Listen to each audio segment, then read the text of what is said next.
I'd like to call the meeting to order. I'd like to welcome the audience to the September 17th, 2019 Parish Planning and Zoning Board meeting. The invocation and pledge, we'd like you all to please stand while Miss Julia Dickerson says the invocation and pledge.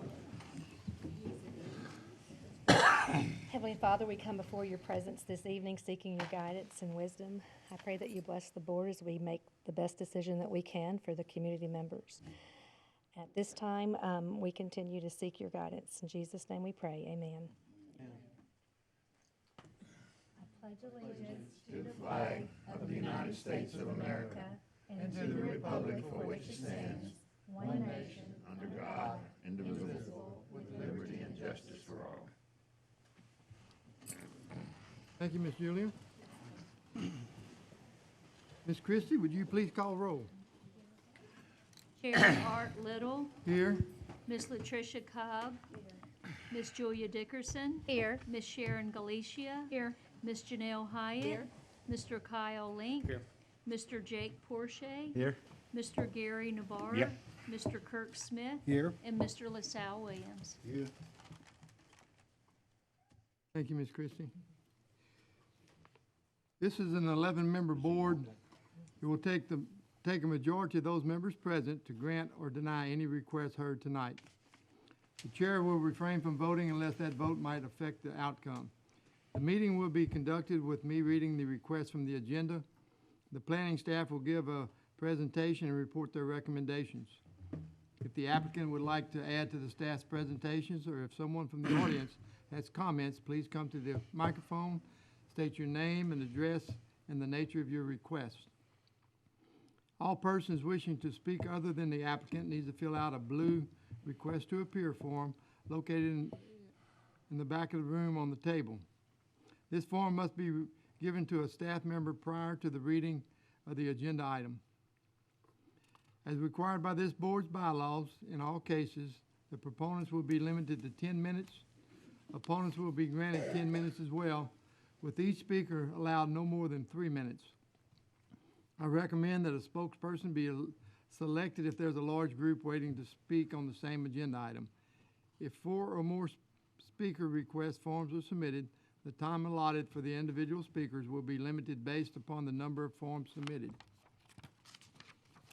The chair has a right to limit speakers who present redundant information or personal attacks. In unique situations, the chair may extend or the board may vote to extend the time allotted for speakers. After this discussion, the board will vote on each request. I will announce the decision of the board after the vote. The exceptions and variances requests are final tonight. This meeting is being filmed by the Calcasieu Parish Government Channel and can be viewed on Wednesday and Thursday following the meeting.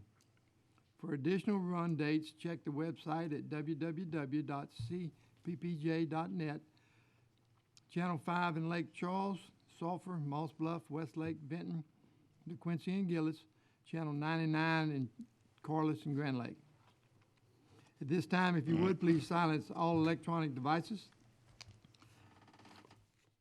Our next item on the agenda is to elect a vice chair. Do I have any nominations for vice chair? I'd like to nominate Kirk Smith. We have Kirk Smith nominated. I'll second. And second by Ms. I'll make a Julia. motion that we close. Are there any other nominations? Are there any other nominations? Hearing none, Mr. Smith, congratulations as our vice chair. Yes, none. You buying the booze, brother. You buying the celebration party, the victory party. The victory party. And if you'd like, you can come and sit right here.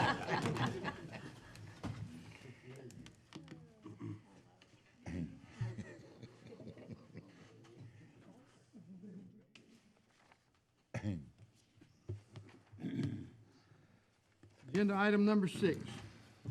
Take appropriate action to approve the minutes of the August 20th, 2019 Planning and Zoning meeting. So move. I have a motion by Mr. Navarre. Second. Second by Ms. Hyatt. Yes. All those in favor signify by saying aye. Aye. All opposed, nay. Motion carries.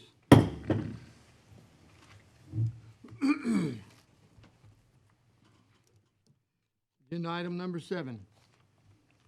Take appropriate action on VAR 08190100, a request by Arthur Lowry for a variance to decrease the side and rear yard setback requirements for a pond.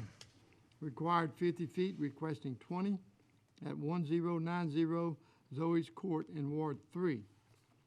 I'll entertain a motion for approval with conditions. I have a motion by Ms. Cobb, seconded by Ms. Hyatt. Ms. Tammy? This property is located in the South Lake Charles area and encompasses a little over 2 acres of agricultural zone land. The applicant intends to excavate a pond on the property and utilize the material to elevate his house pad. Because there is no evidence of hardship, the staff recommends the request be denied. Should the board grant the request, the staff recommends the following conditions: that the development adhere to the site plan on file with the Division of Planning and Development, provided the director or designee may authorize adjustments to the site plan in light of technical or engineering considerations discovered during development, that the development adhere to stormwater best management practices, that obstructing the flow of surface water is prohibited, and that a letter of no objection from the Gravity Drainage District be provided prior to issuance of a development permit. Thank you, Ms. Tammy. Does the applicant have anything to add to the staff's recommendations? If you would.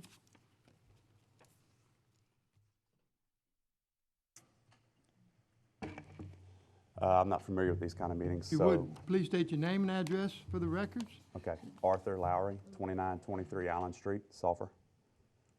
But this pertains to my property here in Lake Charles. So I'm not familiar with these types of meetings, so I'm not exactly sure if y'all understand what we're asking for, but basically we bought this property whenever there was no setback requirements. So we bought this property also with the understanding that, you know, we could dig ponds to do what we're trying to do, because we're in a part of town where we do have to build up a lot, and dirt work's extremely expensive to do something like this. So as far as the hardship, I mean, this project can go from costing me $20,000 to $100,000 to do the dirt work if I can't move the pond back to the 20-foot setback that we're asking for. So, and I would like some clarity on what the reasoning is. On, you know, why are we being told that, you know, a year ago we could go all the way up to the property line, and then now we're kicked back 50 feet from it, when for years the standard was 0. You can do a retention pond all the way up to the property line. They do it every day. That's no more than what we're doing here. It's basically a retention pond to assist with keeping up with our water on our property and everything as well. So I'm just curious. Mr. West, would you like to answer Yep. his question? Yes, sir, Comment on Mr. Chairman. Well, the police jury passed an ordinance. It was brought before this board, and I don't remember the dates, but 2019 January. And so, you know, based on, you know, our engineering department and our public works engineers, that was what they suggested that we do. And the reasoning was because of the erosion issue that you may have adjacent if you dig these ponds, you know, closer, and it starts eroding, it may get onto other people's property. And so our engineering department, their recommendation to us was 50 feet, and so that's what we recommended to y'all, and that's what was adopted by this board and the police jury.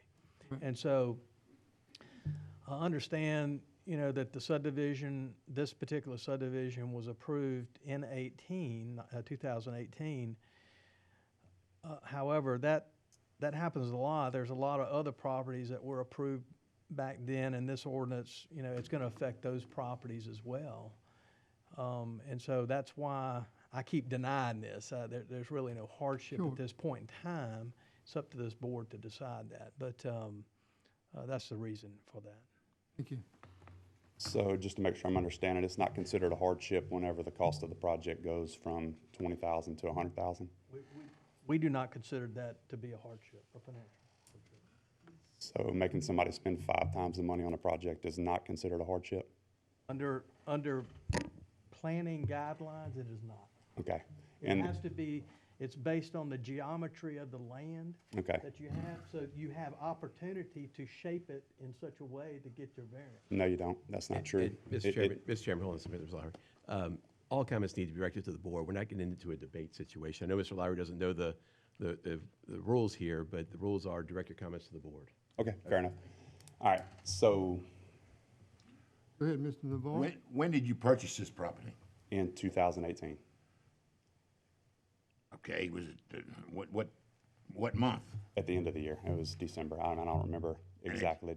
So it was in December, Yes, sir. and you was told that it was 20 feet? No, we were told 0. There was 0 setback until January. And you would when were you notified that it was 50 feet? Nobody was ever notified until we had other people in the neighborhood say, hey, man, did you hear that they just changed it to this? It was never brought to any of our attention until it was after the fact. It was already in place. But just out of curiosity, I mean, can I ask if this was put in place due to erosion control? So that's saying that a pond will erode 50 feet, that they're saying a pond, I mean, do they have examples of this? A long period of time, yes. Do you have examples of this? Because Well, I mean, that's we're talking insane. hundreds, maybe 100 years, but we still have to consider. Okay, so why can't it be something like, for instance, somebody doesn't mow their grass? Y'all go mow the grass, or the grass is mowed and a bill sent to them. Why can't there be a regulation that says, sure, dig your pond? Whenever you don't maintain your banks and there starts to be an erosion issue, you have an obligation to take care of that. And when you don't, we're gonna fix it and make you pay for it. I mean, it's the same thing to say that people are allowed to grow grass, and when they don't cut their grass, we're gonna tend to it because it's a problem. Why can't the pond be dug and then, hey, you have an obligation to maintain that pond now? Because regardless, I mean, obviously it's all subjective on who thinks what, but I don't know a human being in this world that would say, your cost of your job just went up 5 times. But it's not a hardship to you. We don't see that as a hardship. You're eating steak tonight for $20. You go back tomorrow, oh, that same steak's $100. I mean, Wes? I agree with Sam. I don't think we ought to get into a debate on the floor about, whether or not there should be another ordinance passed or whatever. That's not what is at issue right now. I think that, based on what this gentleman his case before you tonight is based on what we have as what the ordinance is today. Right. There was no indication, to my knowledge, when this subdivision was planned, that each of these property owners, whoever bought these properties, they would each dig a pond on this property. There are other methods of construction that you can do in order to raise your structure up. So there was nothing presented to us at the time that the subdivision was done that said every property owner was going to have a pond dug. That's up to the individual property owner. Whether you dig a pond and use that field to raise your elevation, or whether you build that structure on piling, it doesn't matter. That's not, so we didn't know, and so we take these properties as they come individually. Right. Thank you. Mr. Jay?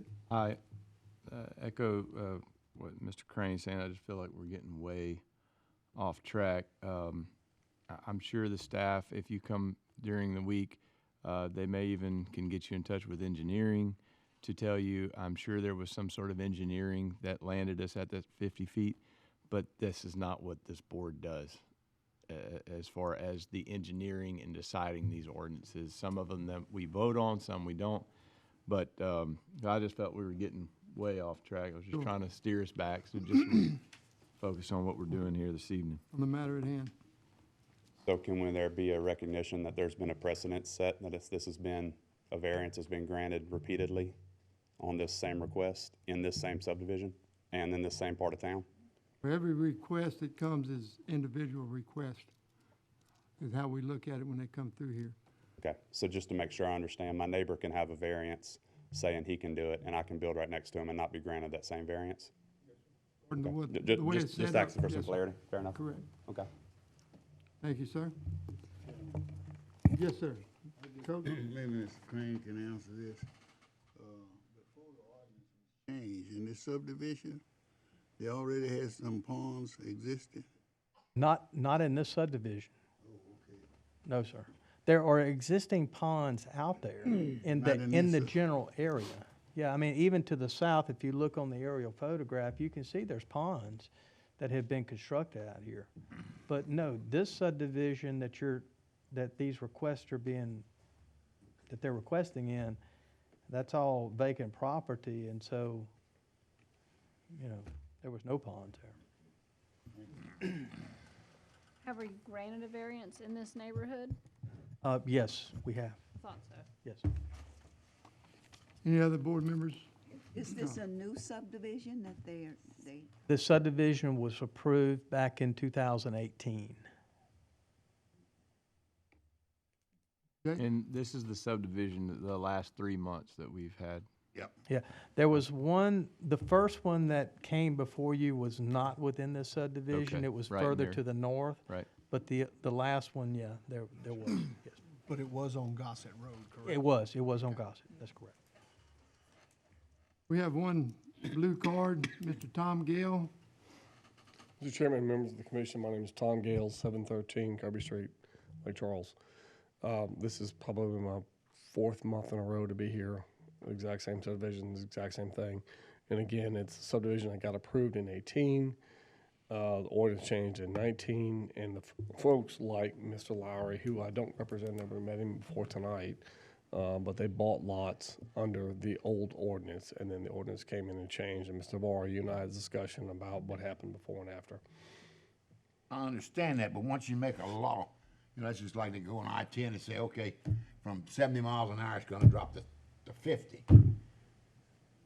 Well, yesterday it was 50, yesterday I was doing 70 and it was okay, but today it's 50. When the law changes, the law changes, it's not, you know. Sure, and let's I'm talk sure about we made that. some exceptions. That is called- And we opened a door that we shouldn't have opened probably, and it's my fault because I'm the one that said, hey, page 2, Paul Harvey. But we have to put a stop to it sometime in some place. Here's the situation, is that we've had this discussion, and y'all probably tired of seeing me up here on behalf of the developer, and I really wanted to come in and do this on behalf of the entire subdivision. However, I haven't done that because there may be specific applications. And if there was a neighbor or if there is somebody that creates a problem for, and he or she has a problem with somebody changing the setbacks, by all means, we need to address it on a lot-by-lot basis. Right now, I don't think we have anybody in opposition, Mr. Little, is that fair? And I so, have no blue cards, if that's. so if there's haven't nobody received in one. opposition to it, it's not creating a hardship for anybody. We're going back to the exact same variance that you've granted at least 4 times already. So that's what we're here for, and that's what we're doing. And to answer your question, and Mr. Gabb and I have gone over this round and round again. It's called the retroactive application of an ordinance. And what happens is when you pass a law goes prospective. So if I sped at 50 or 70 or whatever it was yesterday, and the law changes, and prospectively I change it, perfectly fine, that's okay. But when you go back and say, oh, by the way, Mr. Little, I'm gonna pass a new statute, and I know you drove 70 legally today, but we changed it, and you drove 70 yesterday, we retroactively apply that, that's the problem. So it is a prospective application of the ordinance. Well, yeah, but you're talking 2 different things. No, sir, we're You're not. going back, you're trying to go back and give the guy a ticket because he sped yesterday, but yesterday it was legal. Today it's not legal. That's fine. And then today, if I drive illegally, that's okay. But like I said a while ago, Tom. Your board approved an ordinance under Title 33 of the statutes, and they said it was approved according to the ordinance and statutes as they were in effect in June of 18 when this subdivision got approved. Then you change the law. Then you want to come back and say, oh, the new law says you change your base flood elevation and you change your setbacks on your ordinances. And that's the problem. And so if this specific property does not create a hardship for a neighbor or somebody, that's why you've already approved for them. But if we keep doing this, we're gonna do, and we end up having to do the whole subdivision, erased everything that the engineers wanted us to do. Put it 50 foot in. Understood. You know. Anybody else has any questions for Mr. Gale? Thank you very much. Thank you. Any other discussions or questions? Here, I'm sorry, Mr. Jack. When it comes to some things like this, you know, the term grandfather clause, as far as approval of subdivisions, is there any other specific situations where ordinance changes, but a subdivision was approved and then certain things were grandfathered in? Does that apply in this situation, or would it not apply? Sure, there could be lot sizes. There's a prime example. Okay. You know, years ago, the lot size was smaller or might have been larger, and Right. then you come in, you know, Right. and change it. And Right. so there are non-conforming, legally established non-conforming lots of record out there Right. that Sure. have been in there forever. That's right. Now, they still have to meet setback requirements, Right. Right. today's standards. Correct. Just me and speaking to the board, I do understand that everything is a case-by-case basis, and that's why we're here, to hear every single case. I feel like we had all this information that we're about to make this decision on. We've had this the last 4 months. I personally have a problem with telling 4 other people with the same information, the same type case, in the same subdivision, yes, and then no, you know, tonight just maybe the speaker wasn't as polished as you know, I mean, I know sometimes that can factor in, but I feel what I would like to see with this subdivision is if it was approved and then some sort of, Mr. Gale referenced it, maybe come in and let's look at this subdivision as a whole, where we can look at it, discuss it as a subdivision basis and get some sort of approval or not approval, you know, and treat it, because it's like Bush Intercontinental. We're kind of, they're stacking up on the runway. That's right. So I just, again, Mr. Gaff? Well, and Mr. Bush, you're correct in some respects that obviously, as you stated before, we're here on a case-by-case basis. You're looking at this piece of property. Sure. Does this gentleman before you today deserve a variance on this project to do what he wants to do? Right. But I also agree with you. Part of that is you take into consideration all the neighboring properties, things you've done already. Right. You know, but this property, it obviously, even if you look at the map, it looks different. So Sure. these are things that you guys have to consider and decide whether this gentleman is entitled to this variance, or should he be entitled to it. He needs to come with you before you for a variance, just like every other property owner will. Right. Because right now, we don't know what those other property owners want to do. Sure. Some of them may build without needing a variance at all. Right. Fair enough. However, you do make a good point. Be cognizant of what you've done in the past to see how that affects you in this case. Right. And take all those facts into consideration. Sure. I'm good. Thank you, Mr. Gill. Any other questions, comments? Yes, ma'am. Objections when they did this variance? I'm sorry? There was no objections to this variance when it was? We have not received any objection, no. Christie, can we have a roll call vote, please, ma'am? Mr. Porsche? Yes. Ms. Dickerson? No. Ms. Hyatt? Yes. Ms. Cobb? Yes. Mr. Smith? Mr. Link? Yes. Mr. Navarre? No. Ms. Felicia? Yes. Mr. Williams? Yeah. 7 for and 2 against. Thank you, Ms. Christie. Motion carries.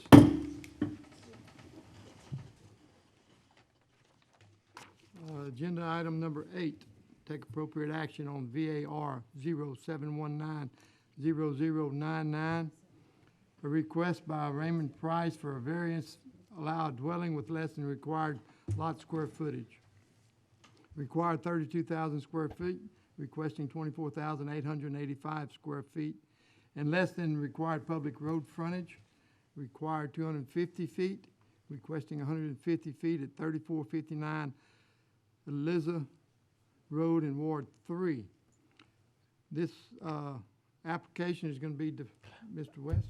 Yes, sir, Mr. Chairman, I just, if you don't mind, we need to request that this item be deferred. We had a glitch in the advertisement, so we need to advertise it again and for next month. So we appreciate that if you could defer that. Thank you, sir. Just need a I'll en- motion to do that. I'll entertain a motion for deferral till next meeting. Motion to defer. I'm sorry, point of clarification, I represent the developer, Ms. Smith. I just want a point of clarification, but we're scheduled for closing, et cetera, so I'm trying to understand what's happening. Number 8. You'll be next. Okay, I'm sorry. That's okay. I'm sorry. We have a motion by Mr. Porche and a second by Ms. Hyatt. All those in favor signify by saying aye. Aye. All opposed, nay. Motion carries. Thank you. Thank you, Mr. West. Agenda item number 9, take appropriate action on VAR 07190098. A request by Stephanie Smith for a variance to increase density requirements. Allowed 7 units, requesting 12 units in the 300 block of Olmsted Lane in Ward 1. I'll entertain a motion for approval. I have a motion by Ms. Cobb, seconded by Ms. Hyatt. Ms. Tammy? This property is in the Moss Bluff area and encompasses 1 acre of land. Last month, this board approved a rezoning on this property to allow duplexes. At this time, the petitioner is requesting a variance to increase the density requirements. The ordinance allows 7 units per acre. The petitioner is requesting 12 units. Because of minimal impacts are to be expected, the staff recommends that the request be granted. Much. Does the applicant have anything to add to the staff's recommendations? Having here none, and we have no objection, all those in favor signify by saying aye. Aye. All opposed, nay. Motion carries. Agenda item number 10, take appropriate action on VAR 07190097.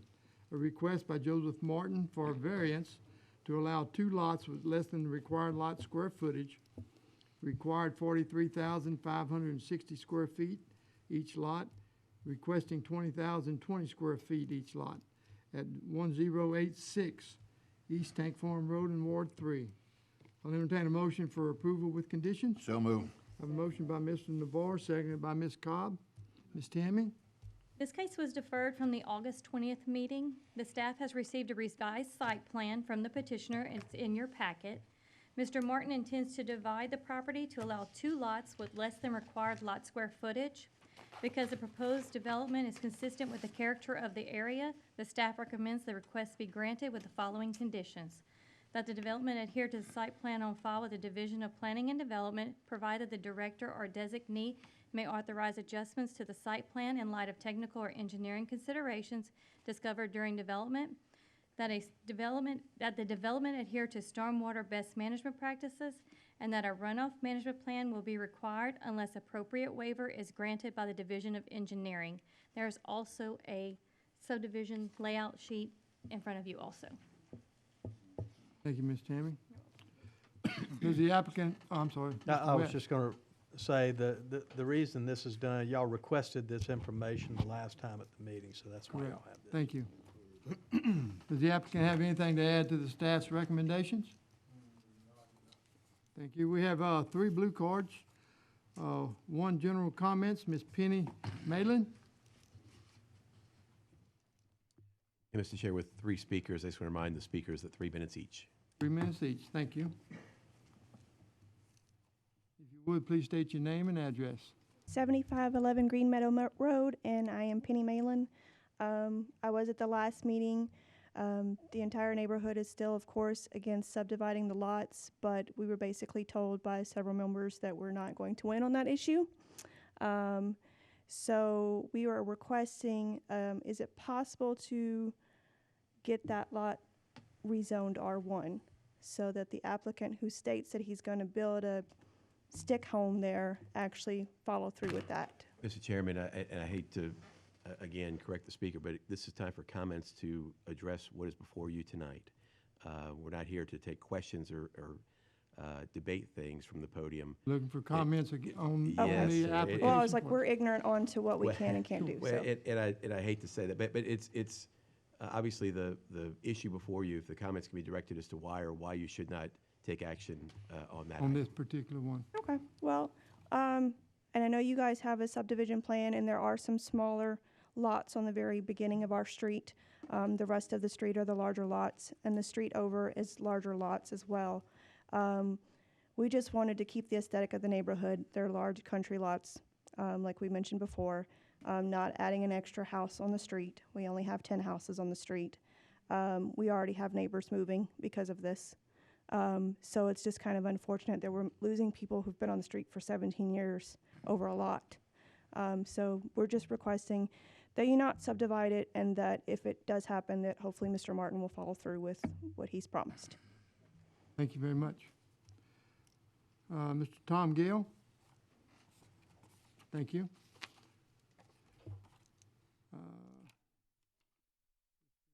Jane Malin?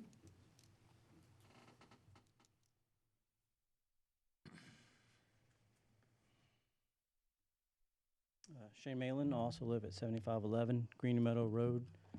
I'm against it. I'm against it for every reason there is. There's no positive to him doing this. If he subdivides it, he's able to put 2 trailers on it. If he puts 2 trailers on it, that allows the property just north of me to put up to 3, maybe even 4 trailers on it. The property northeast of that also can put several trailers on it. There's also one to the west of me. That's a full acre that he can put houses, trailers, whatever. There's no positive to dividing this property up besides lining somebody's pocket. We already have one neighbor moving. Just put up the for sale sign today.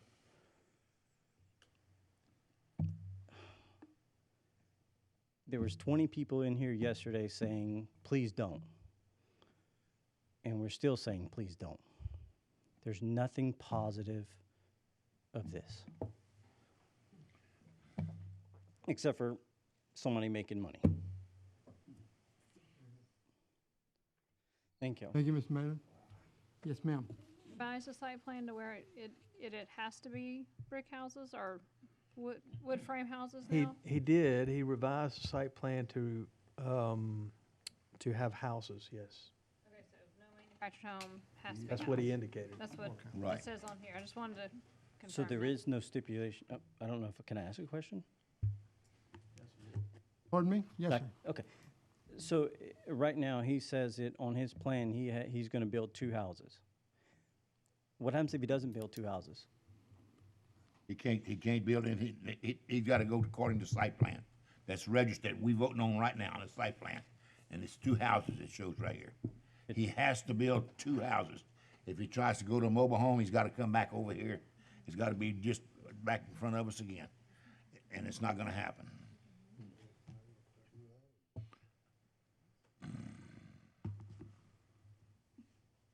Oh, Does that answer your question, sir?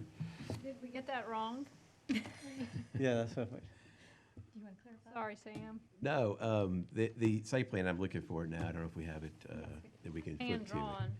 It says But proposed it house. it shows as 2 homes. Yeah. There, right so, there. So I don't think you can say it's stick-built or I slab. think It's- last month the stipulation was stick-built home, not manufactured home. Right now, it's showing proposed house. And so that's what he would be held to right now, is just the site plan he has right here on file. Really not much different than last month. Yes, sir, Mr. West? And again, it doesn't prohibit him from selling this property. Right. If he sells his property, that property is going to be zoned mixed residential. It can have a home, a stick-built home, or a mobile home on the property, just like all the other properties along that street. If they wanted to replace those homes, or if a home burned, or if a home got destroyed, they could put a mobile home there. As of right, they would not have to come before you. I would have to issue a permit if somebody came to my office and said, I want a permit for a mobile home on any of those lots. Very good. I just want to clarify that. Sure, thank you. Mr. Jake? Our last meeting, we, it's been said trailers and homes and, just from my understanding, we're not dealing with a zoning issue. We're dealing with a lot size issue. And that's where we ask to see this information that we have. When I reviewed it in my email earlier, last week when we received it, I'm just looking at it. That's the way I'm looking at it. It's R2. He could put a trailer on it now. Or he could take a trailer off. There are 4 lots on this road, smaller than what he's requesting. We were also told that every lot was an acre, and none of these are 46,000 square feet. So that was something we were told that's not true. As far as if he's gonna make some money on this property, we could tell every developer, if making money on your property excludes you from approval, we had to tell everybody no, just in case you might make some money. So that's what makes the world go round. But to me, keeping the discussion on lot size, it fits the street, it fits the lot sizes, and that's Thank you, just Mr. my Jack. comments and opinion. May I Appreciate can I say one more thing? So if my neighbor to the north of me subdivides his property, he can do so and actually ask it for smaller beings. What was the limit you said? 20,000? So on an acre, he can divide it, and that's what we're trying to do. We're trying not to get the properties divided, because once you divide or subdivide these properties, you're allowed to put trailers on it. Once you're allowed to put trailers on it. No, you're allowed. Yeah, I'm sorry. You can put trailers on it now. You have one trailer, but if you subdivide it, you're able to put a trailer on, how many times you Well, so subdivide can it? these other people here that's on there though. Sir? So can these other people. So can you. You've got a house. Your house is what, on .832 of an acre. You can subdivide yours and put a trailer on If you come before the board. Yeah. it. Because it's still, his is R1, is, No, the requirement is that for this area out here is 1 acre, I believe. Is that correct? What Their is- lots are not 1 acre. No, that's not what I'm asking. Oh, I'm sorry. If they have, I don't know what he's put in, an individual sewer, and he has public water? No. He does not have public water? And is he in the urban service area? So he still has to have an acre of land if you have an individual sewer and no public water. But if he puts in a single sewer system for 2 units, that is considered to be a community system. He can reduce the size of that, and he can request to reduce the size of that. And that's what he's trying to do. Thank you, Mr. Malin. Any other questions or comments from the board? Hearing none. Ms. Christie, can we have a roll call vote, please, ma'am? Ms. Little, I'm sorry, I'm sorry? did you want to ask the applicant if he wanted to? Oh, Yeah, yes. Does the applicant have any rebuttal he'd like to say? It's your choice. Come up to the microphone, state your name and address, please. Thank you, Mr. Gann. Joseph Barton, and I'm at 4033 Common Street, is my business address. I really don't have any negative comments. The only, I think everything that I'm gonna do there is all pluses, because I've been in the area for 30 years. Well, what I've studied in this subdivision, I don't know how many streets is in this subdivision, but if it's just that one street, that's fine. But all I'm willing to do, or what I'm wanting to do, is put 2 brand-new houses amongst 50, 60, 70-year-old houses. How is that gonna hurt these houses? I have no unearthly idea. Now, if I was moving in a house to be moved that was already 60 or 70 years old, believe me, I'll be on the same page. But, and back to the sewer, I'm gonna put a separate water well and mechanical sewer on this lot. I'll put a separate water well and mechanical sewer on this lot, because it's not gonna be duplexes. These are gonna be individual houses, so you know, I don't want them to share anything. Sure. That's about it. Okay. Thank you, Mr. Martin. Appreciate it. Any other comments, questions from the board? Ms. Christie, if you would. Mr. Williams? Yeah. Ms. Cobb? Yes. Ms. Galicia? Yes. Mr. Smith? Yes. Mr. Navarre? Yes. Mr. Porsche? Yes. Ms. Hyatt? Ms. Dickerson? Yes. Mr. Link? Thank you, Ms. Christie. Motion carries. Agenda item number 11. Take appropriate action on EX 08190057. A request by William B. Lawton Family Limited Partnership for an exception to allow a borrow pit, 411.07 acres in the 7500 block of Gum Cove Road in Ward 7. I'll entertain a motion for approval with conditions. I have a motion by Ms. Dickerson, seconded by Ms. Hyatt. Ms. Christie, please. I'm sorry. That's okay. Ms. Tammy. I go by Christy too. It's okay. This property is located in the Carlos area and encompasses 429 acres of agricultural zone land. The applicant is requesting to allow a borrow pit of approximately 411 acres. Once the excavation begins, the trucks will utilize Gum Cove Road, and the majority of the dirt will be barged off-site. Because minimal impacts are to be expected, the staff recommends the request be granted with the following conditions: that the development must be in accordance with Section 26-122-1F4 of the Parish Code of Ordinances, that a road damage bond in the amount determined by the parish engineering must be submitted to the Division of Engineering prior to issuance of a development permit, that utilization of additional parish roads are subject to future bonding requirements in the event parish roads are impacted by heavy truck traffic, and that a runoff management plan will be required unless appropriate waiver is granted by the Division of Engineering. The applicant have anything to add to the staff's recommendations? Chairman, members of the board, my name's Sam Gale, 713 Kirby Street, Lake Charles. I'm here on behalf of the applicant. I'll be glad to answer any questions. We're trying to set up a burrow pit for a project that may need, barge traffic, or it may need road traffic, whichever way it goes. They're suited to be able to do it. So glad to answer any questions if we have any opposition. Members have any questions or comments?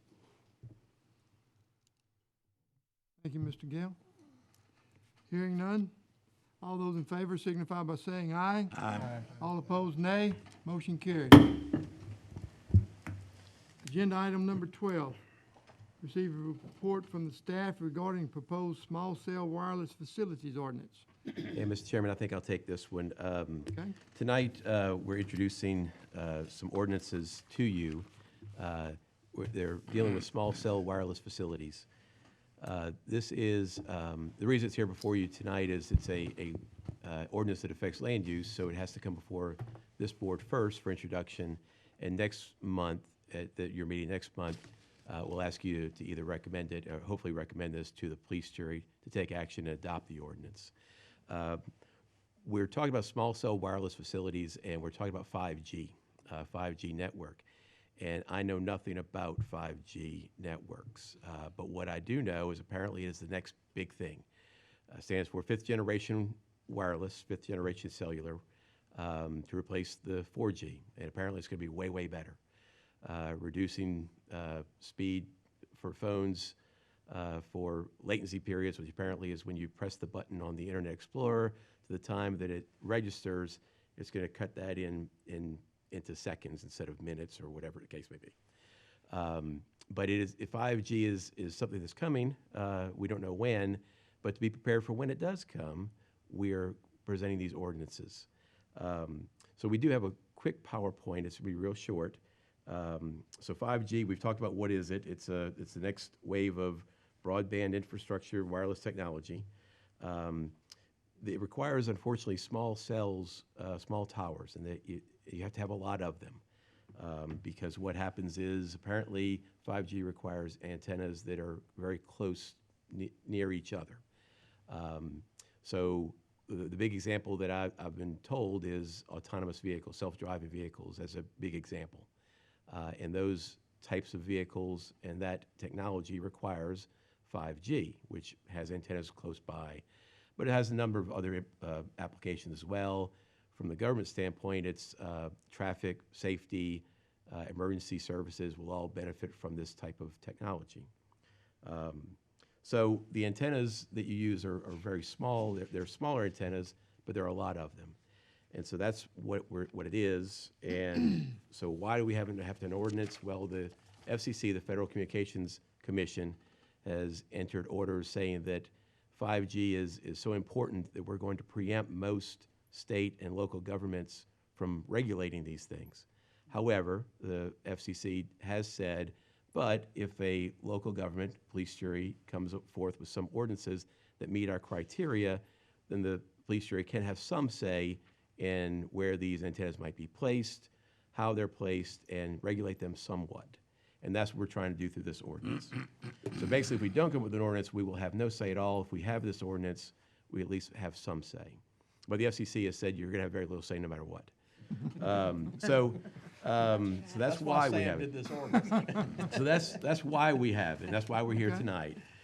So the next screen is what will this order do? Now, what the ordinances we have in front of you is going to be shortening the application process. It's going to be a streamlined process to allow Verizon, AT&T, whoever it is coming in with this technology, will be able to say, this is what the police jury is going to require. You can't go just put it anywhere. You've got to have an application process, and this ordinance does that. Again, we're working within the guidelines set by the FCC. FCC has placed limitations on what local governments can charge, how they do the process, but we're trying to comply. So the other thing, too, is the aesthetics. And I think one of the later slides shows kind of what these antennas look like. So obviously, in some residential areas, you kind of want to prohibit AT&T or Verizon coming in and putting one of these things right in somebody's front yard. We're going to try our best, and that's what this ordinance is hoping to accomplish. So the ordinance that you have a copy of, and again, we'll be hoping to take action on it next month. It will be posted on the website so anybody can take a look at it. We'd love to have comments on it, but the public comment period obviously begins tonight and will extend through action by the police jury. But the ordinance and the key components of it are listed there. It's allowed in all zoning districts, but we set criteria and certain limitations on those things. The ordinance also sets up the application requirements, setup fees, and the cost for those fees, the cost of those application fees, and also provides for an annual assessment as well. It also has provisions for enforcement and what the police jury may require at a later date from these providers. So the next one is some examples, and again, you see the different types of these antennas. The goal is to have most of these antennas placed on existing poles that won't really be seen. But unfortunately, that's not going to be the case since their requirements to work have to be close. And so a lot of times there may be some standalone units. We're trying to limit them, but again, those are some of the examples that you see. And that brings us to the last screen, which is our timeline. Again, tonight we're presenting it to you.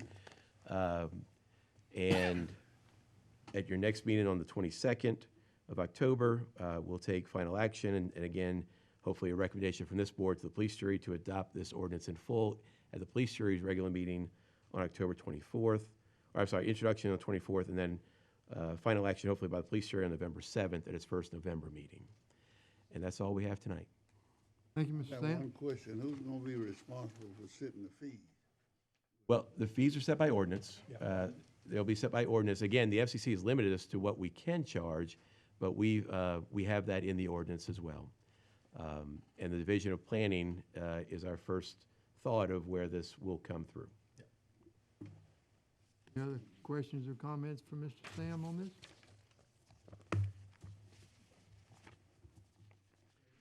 Well, you have 1 month to ask. You have 1 month to figure out whatever questions you have. We're going to do this again next month. I'm just wondering what we're going to find out in 5 years, how these stronger signals are doing to us. They go back to big ones then.